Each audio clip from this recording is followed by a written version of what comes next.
Hi there. So I received a couple of questions from a few different students that what is really the best way to succeed in this class? And for that reason, I put together this little packet of information that hopefully will help you with viewing how to study anatomy and physiology. We'll spend a little bit of time on this video first talking about that in general, and then we'll have a look of how to approach clinical cases, which we will be using a fair amount on this course as well. As we are starting with this path, I do, however, want to remind you that we have our amazing CTLA, as we do also have our Learning and Tutoring Center, which are available for you. I will post more details about Tutoring Center for you on our announcements. So I highly encourage you to consider, if you're more of a hands-on learner and you're taking an online class and you're wondering, how do I make this work? How do I get that experience? I encourage you to utilize that resource as well. So when we're talking about how to succeed as a learner, one of the things that we end up seeing is really getting to know yourself is going to be so important. And we see that there's many different ways of classifying what type of a learner you might be.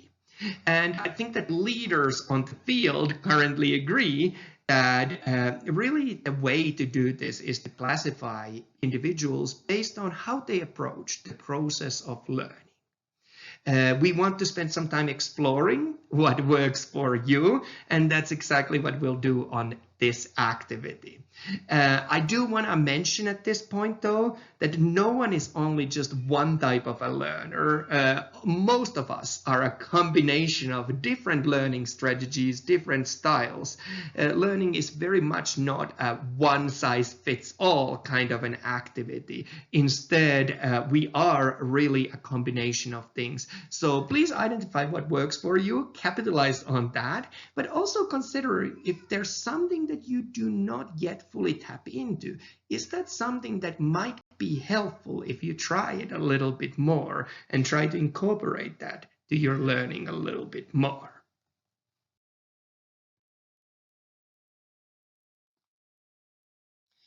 So what we see is that we can divide learning in multiple different ways.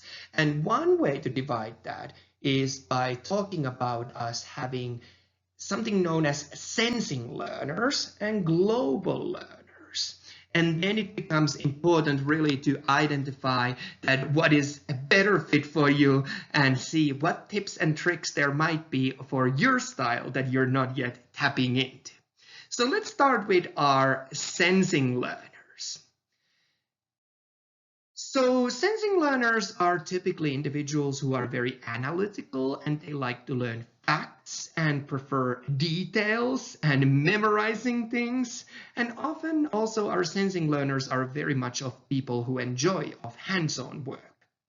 So when I think about how this might translate to the study of anatomy and physiology, I think that one of the best ways for sensing learners is to approach our content by learning the different parts of the structures or different structures of a body part that we're talking about. So in this case, you would, for example, look at the bones and muscles, maybe tendons, ligaments, and then put it all together. So we start with details and then come to a bigger understanding of how does it all come together? How does it all work? When we talk to sensing learners, we often end up finding that it is not quite as easy for them to think outside the box when it comes to that. So they prefer very much of a well-established method to their learning. And to facilitate any sensing learners in my class, one of the things that you'll notice that I do a lot of the time, my learning modules follow very much of a predictable pattern. So you'll be able to see that there's a predictable way how the learning happens, but also what types of assignments you're being asked. So that well-established method hopefully is there to help you on your learning path. Those individuals who are more of a global learners, if you wish, they prefer to start with a bigger concept and then fill in the details to that bigger contents.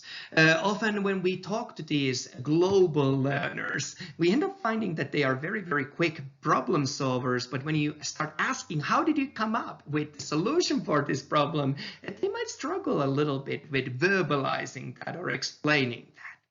So if you identify more as a global learner, what can I do for you on this class? And what have I done for you on this class? Well, when studying anatomy and physiology, especially global learners typically prefer to start with the general idea of a human body and how it all comes together. And then as we go through the course, they fill in the little details of each structure and each system, but they prefer to start with this holistic picture. So I think that, again, on this class, if you're more of a global learner, the BIO201, the introductory course to biology, basic bio courses might have been useful, and consider human being as an organism, and then start breaking that organism apart and learning the little details of the organism. So one of the things that I often encourage to my students to do is to look at the table of contents on our textbook. A table of contents really is going to be a great resource for you, whether you are a sensing or whether you are a global learner. There's something for you in there. So let's have a look at what to do if you're a global learner first. So if you're a global learner, it might be useful to just check from what chapter to what chapter do we cover on this course. So just have a big picture idea that how big of a chunk of the textbook are we covering. And then you might start to have a look, what are the bigger sections of the book that we're covering? A lot of the different systems and different chapters are grouped in different sections on our learning material. And once you have those big sections figured out, then you can dive into individual chapters.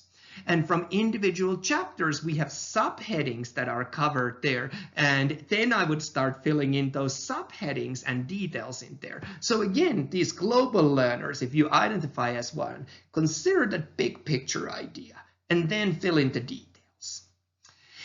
If you are instead a sensing learner and you feel that that is your way of learning, how you might use the chapter listing and the table of contents on our material is by starting again, having an idea of which section of the book we cover, but rather than looking at that big picture, looking at these subheadings under each chapter. What are the details that we want to know?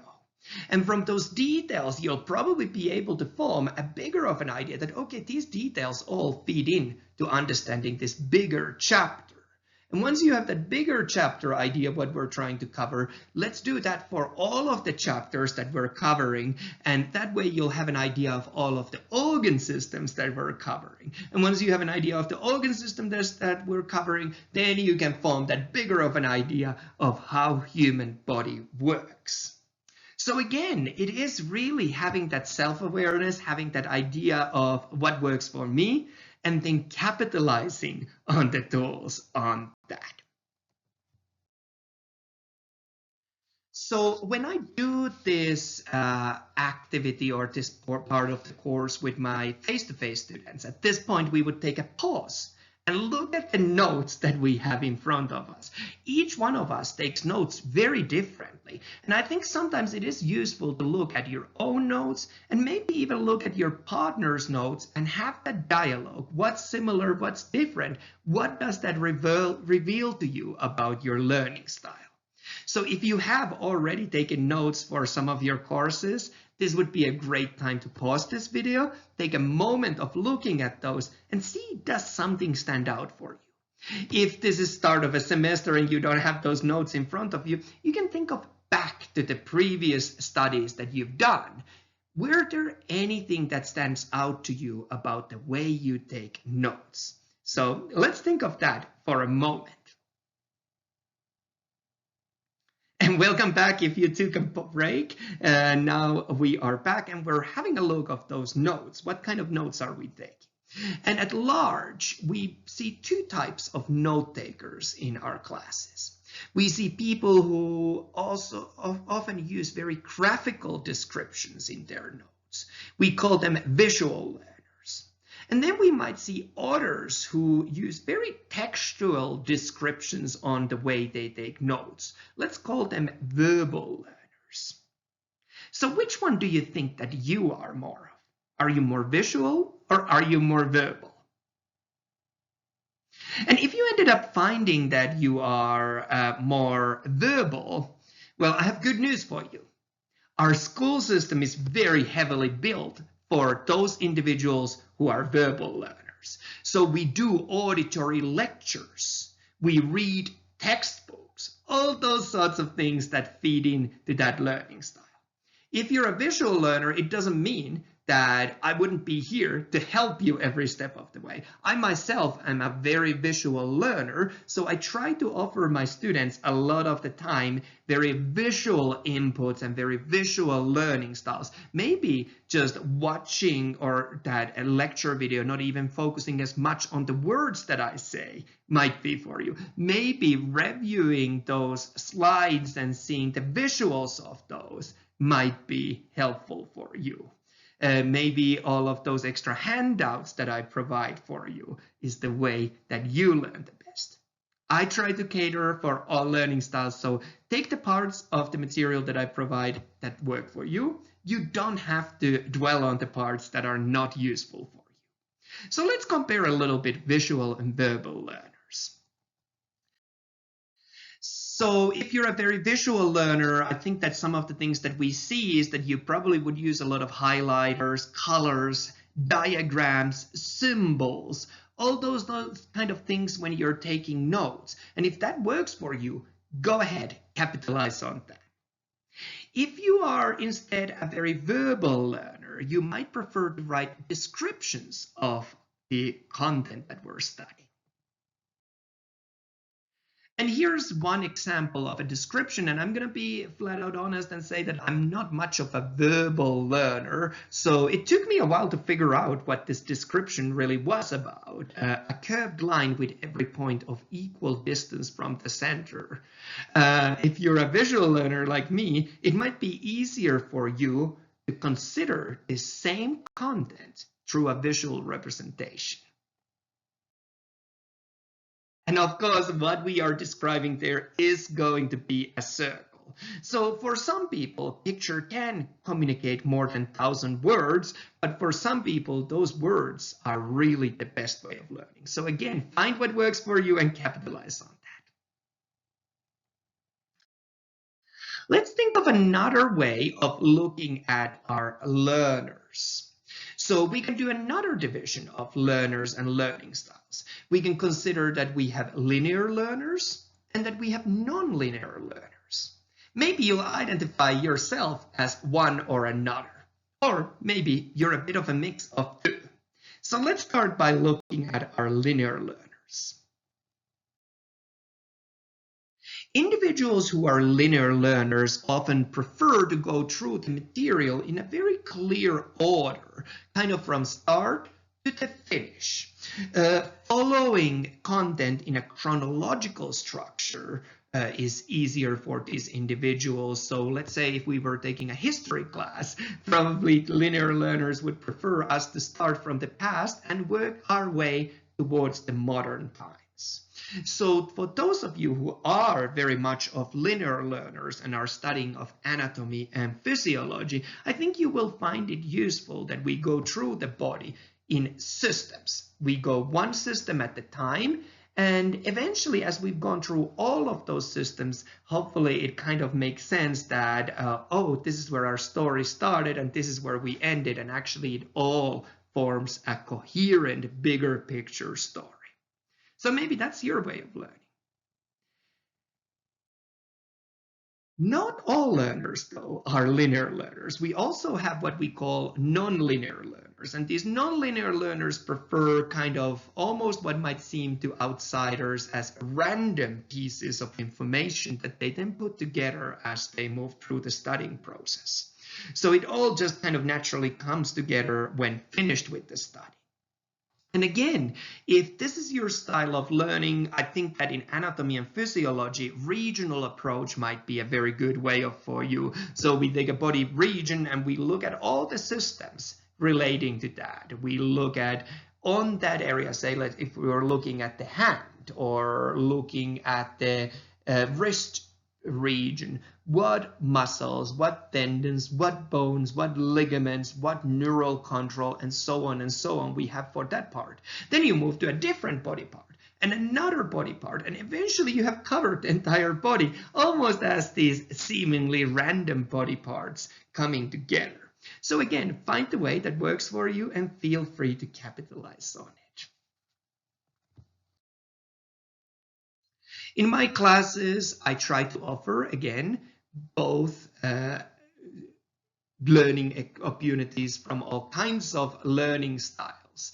I myself went to a school and a university where we don't study in the same way as we study here in America, which is the systems approach. I learned on a regional approach. And I do admit that in certain elements it was easier, in certain elements it was a little more confusing. Again, the key is to find what works for you and capitalize on that. For me, definitely the big thing has not been just like, am I a linear or non-linear? It has been capitalizing on other aspects of my learning. For example, I'm a very much of a visual learner, so I always take visual notes. Sometimes there's not much of words there, but what's important is that you find what works for you. At this point on this activity, when you look to the Canvas course, I actually do have a chance for you to do a learning style inventory for yourself. Learning style inventory will basically allow you to go through a bunch of statements. You choose out of statements either yes, that applies to you, or no, that doesn't apply to you. I realize that sometimes we're not one or another, but we might be different things in different moments. So you just pick the one that comes intuitively more of your style when you're looking at those statements. And once you've gone through all of those statements, I do have a grading sheet for you. So you can then break down what type of a learner you are. So at this point, I would encourage you to take a break. Work through that learning style inventory that you will find on Canvas on this activity. And once you've gone through that, let's come back and let's have a look at what we found. I'll see you in a bit. So if you just completed your learning style inventory, you might see that on this inventory, you were classified as one of the 3 learning styles. You might have been classified as a very visual learner, very auditory learner, or very kinesthetic learner.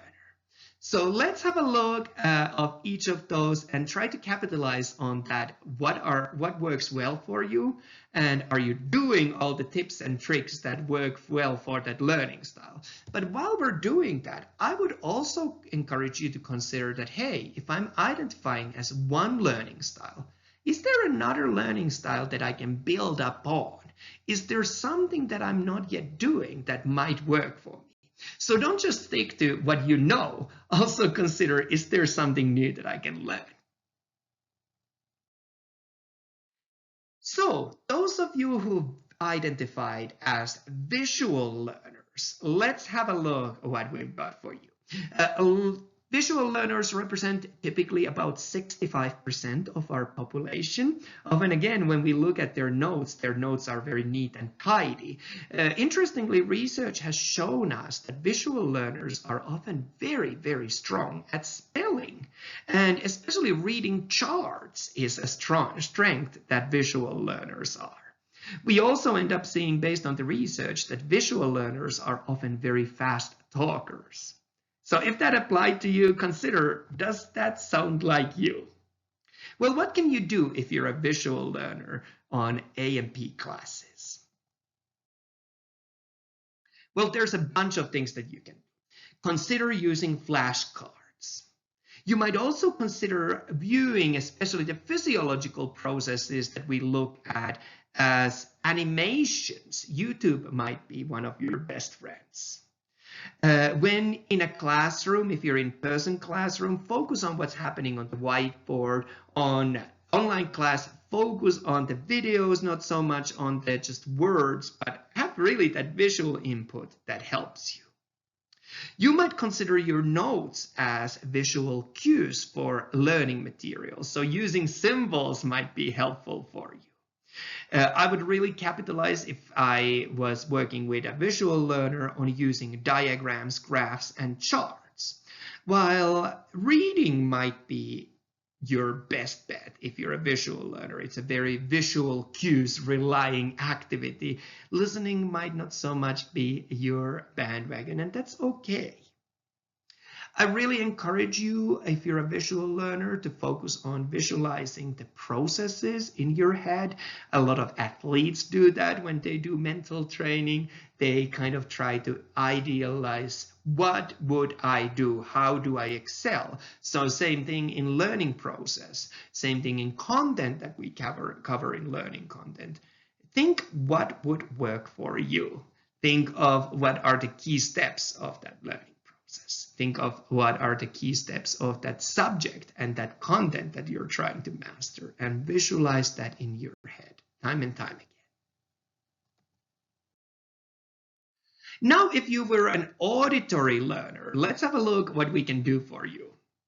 Well, in fact, 30% of the population are on average auditory learners. So literally for these people, information comes in through your ears. So things like speeches, presentations, and audiobooks might be fantastic for you. We often end up finding that auditory learners are very strong at foreign languages. For those of you who are auditory learners in this class, I really encourage you getting involved in study groups. While I do not formally make you do study groups and facilitate study groups, I have a lot of those discussion forums. In fact, one discussion forum for each chapter that we cover. And I really encourage you to dive into those, have that exchange, and kind of capitalize on that learning style there. What else can we do for you? Well, really, I think that in terms of the lecture material that I provide for you, maybe listening them is your biggest thing. So don't worry about the graphics, don't worry about the details on the screen, just focus on listening.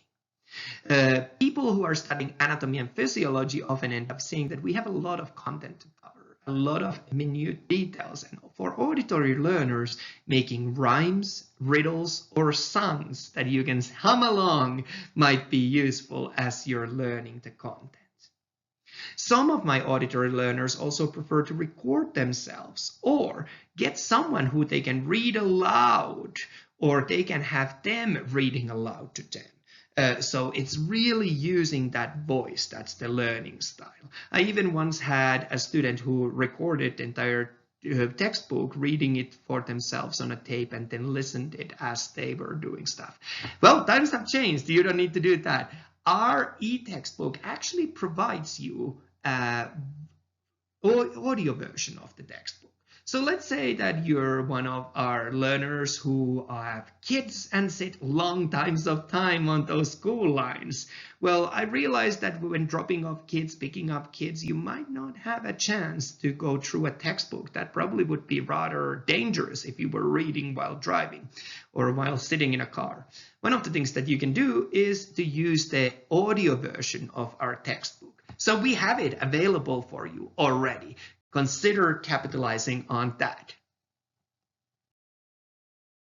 Finally, one thing that always surprises me on our anatomy and physiology classes, we tend to see a high amount of kinesthetic learners. In reality, only about 5% of the population are kinesthetic learners, but I think that a lot of kinesthetic learners end up choosing to pursue fields like anatomy and physiology. While we have all types of kinesthetic learners, on average, males are more kinesthetic, and these people who are kinesthetic learners really prefer to do hands-on activities. We end up often seeing that kinesthetic learners end up pursuing careers in athletics or music. These people are very drawn to things like construction projects, science experiments, and field trips. I realize that we are in a virtual setting on this class, but I have tried to embed you virtual interactive labs, for example, so there are those opportunities for you to have that a comparable version of a kinesthetic learner, even in a virtual setting. So what might you do if you're a kinesthetic learner to tackle and master anatomy and physiology? Well, always try to make what you need to learn a process. For many kinesthetic learners, including myself, writing out the content multiple times is a big part of our learning. So it's not really the notes that I'm trying to do that benefit me personally. It's the act of making notes that I learn out of. Other things that you might do, you might try to imagine the processes or even act it out. If we're covering, for example, muscle system later on this semester, consider where is that muscle, what kind of movements can it generate, why are those movements important for us. So utilize what works for you in your learning style as you are covering the course material. Some of my kinesthetic learners really benefit from tinkering something as they are studying. So fidget spinners were a big thing a couple of years ago. So if that's what works for you, absolutely go for it. I have a lot of students who prefer to use calculators who are kinesthetic learners. Even if it's not hard math, the act of using that helps them. Kinesthetic learners also often prefer things like math equations or taking things apart and putting them together. So again, going to that learning center and finding models of human body and taking them apart, putting them together, the organ systems that we're covering might be for you. But really the biggest message that I wanted to share from this is that we all have strengths and we all have areas where we can even capitalize further. If you are one type of a learner over another one, absolutely utilize those skills that work well for you. But at the same time, do consider that are there any learning styles that might work for you that you're not fully utilizing? If there's underutilized learning styles, maybe you can pursue those further and develop those skills as well. Again, like I said before, very few of us would be just one or another type of a learner. Most of us are a mix of multiple learning styles. So capitalizing on multiple learning styles is often a very good idea as for what to do. So at this point of this video, we've gotten to the part where I want to talk a little bit about how to tackle the course material in anatomy and physiology, kind of moving beyond that general learning style discussion and looking in more detail of A&P especially. So we have a few things that I'm highlighting here for you. First of all, in anatomy and physiology, we do face a lot of terminology. So really mastering the terms that we're using is going to be important. The terms in anatomy and physiology, as well as in medicine, are often slightly different from the layman's language. That's because those terms are more specific and more generally kind of transferable from one individual to another. So your textbook offers excellent vocabulary section at the end of the book. So if there's a new word that you're not familiar, look it up from that vocabulary. In fact, our textbook does a great job of having the new terms that we have not talked about before bolded, and then you can click on those and get more information. So again, if you see a bolded word on the text, that's probably an important term that we should be clear of what we're talking about. If that's new for you, again, make sure you clarify that before you go further. I'm very big on using learning outcomes in a way I teach and in a way I learn. So I will always lay out to you at the beginning of each learning module, what are the things that you should get out of that chapter? So you'll find those on your Canvas learning modules as the first element. Obviously, sometimes we go in more detail on one than another, but that gives you a big picture idea of what's the emphasis. I would say that in terms of the learning outcomes, also my lecture material, my activities that I provide for you on the learning modules is a good clue. What's emphasized, what's important of that content. Whether it is for first or second point or both of those, I really think what they help us with is connecting the new material to what we already know. So before you start a new chapter, before you start a new activity, it might be useful just taking a quick pause and reflecting on, what do I already know about this topic? What are you interested in that might tie into this topic? And how does this topic relate to you or any of the people that you know? And this might sound like soft part of the class for some learners, but this is actually really important, because what research has shown us is that once we first activate those mental networks that we already have covering the material, it's easier to add new material to those networks so that it's easy to recall that content. So I would really encourage you to take that moment as you're embarking on new learning material to identify what works for you, what you already know, what is content that you can build up on. I am not going to lie, a lot of the time when we study anatomy and physiology, there is just a lot of material, especially in anatomy, a lot of vocabulary. And sometimes there's no shortcut on those. Sometimes we just need to take the time to study those. So that's another thing that I highlight to you, that take the time that it takes. Don't worry about it taking some time. Study the content and it will come to you easier. So sometimes it literally is just that hard work of sitting down and memorizing things. Probably one of the most important things when you're learning, whether it is in anatomy or physiology or any other subject, is the role of repetition. So I encourage to my students always review what you have learned. And you should review the material really 3 times, I guess. You should review the material immediately after you've finished learning about it. So in a face-to-face class, I encourage my students to go to a library or learning center for 10, 15, maybe half an hour, 10 or 15 minutes, maybe half an hour after the class ends, and have a look what was important of what we learned.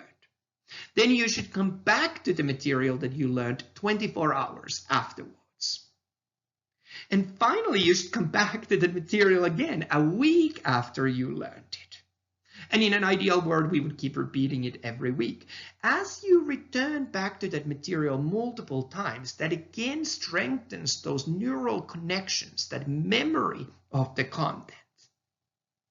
Some other things that I can share with you is that I often mention when I teach, that this is a really important topic, or this would make a great exam question. I would encourage you to get to the habit as you are studying. Consider, how could I be asked about this in an exam? What kind of an exam question could this make? And jotting those down. So as you're revising for the exam, you already notice that you have reviewed many different scenarios of what you might be asked. Also, testing yourself is a really good way of doing it. And going back to those intended learning outcomes that I highlighted earlier on, at the end, it might be useful to go and look at, can I answer to all of these points that were listed as learning outcomes? Can I explain those concepts that are mentioned, that are important concepts?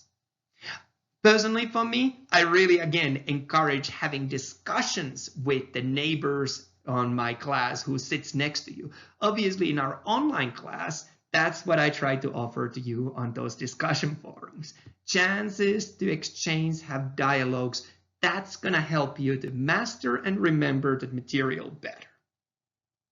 So that's what I had for tackling the course material. Next thing that we would do again on this point would be to pause and look at our notes. Compare our notes with our neighbor and see what we get out of that. There's many different ways of taking notes, and it's really about finding what works for you, capitalizing on that, and trying out if there's anything else you can add to that. I'm going to present a couple of ways of taking notes. Some of them are ways that are more familiar to myself. Some of them don't work for me, but it doesn't mean that it wouldn't work for you. So again, find what works for you. So after you've had a chance to pause and look at your notes, let's proceed. One way that many students tend to find useful for anatomy and physiology, where we have such a vast amount of material, is to use a method known as Cornell method. Cornell method was developed in 1940s for Walter Pack, who was a professor of education. So what you do on Cornell method is that you try to summarize an entire lecture or entire chapter on a single sheet of paper. So you divide that paper into a few different sections. First part that you would have on that paper is the actual note-taking column. This is twice the size of other areas, typically located on the right side of the paper. This is the section that you would fill in a class or in our online class as you are studying the content. Then after the class, you go to the left-hand side section of the paper, and this is where you write questions or keywords about the content that you studied. So these serve as cues, potential exam questions, important names or terms, main ideas of the content, or vocabulary or terms. So kind of like a quick search way of identifying the important parts of the material. This would be the questions and keywords section of your notes, what you use for when you review the material and study, kind of as a quick summary of the content. You'll have the full content on that note-taking column, but the questions keywords column is your quick snapshot place to go to. Also, after the class, it would be recommended in this method to write a summary of the material that you covered at the very bottom of the page. And this is a very brief summary, really highlighting on those high-level key points that we covered. And I guess it would be useful for your handout also to have a kind of a key section where you have the IDs that help you in terms of the details, name, date, maybe the topic that you learned about. So all of that, if you do it, this Cornell method provides a great way of having more in-depth and more on kind of revision-oriented content of the material that you learned. So if you haven't had a chance to do that, you'll find a lot of information about Cornell method on the internet. So consider giving it a go. That might be surprisingly helpful. Another way how some people learn, and I think this was especially big on 90s, that was heavily emphasized, is using mind mapping. Mind mapping is very much of a visual way of presenting information. So often we have a central term or central concept from which we have radiating outside the subsections of the material that we cover. And from each subsection, you have the facts that come out. So it almost forms as this kind of a hierarchical tree where you can work your way into the central theme based on the facts, or you can work from central theme to the little details. So again, facilitating those two learning styles, whether you are more of a sensing learner or more of a global learner, we try to offer you tools, and actually mind maps lend themselves very well for both types of learners. So this brings me to the end of this section that I had. I do have one more video that I'll prepare regarding the case studies, and at that time we can have a look of what are the tips and tricks for mastering that part of our course. As always, I am actively available for you on the forums. I'm also actively available for you through messaging to me through Canvas messaging. So hopefully this was helpful. Let me know what else I can do to help you, and let's see you in the next video.